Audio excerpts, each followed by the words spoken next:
You ask Tiger to solve. This deals with linear equations with one unknown.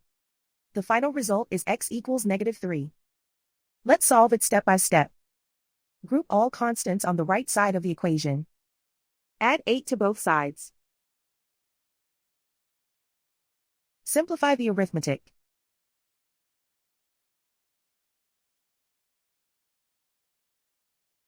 Isolate the x.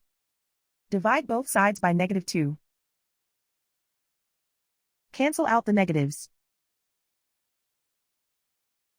Simplify the fraction.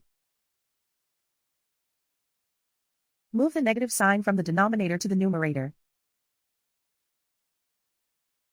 Find the greatest common factor of the numerator and denominator. Factor out and cancel the greatest common factor.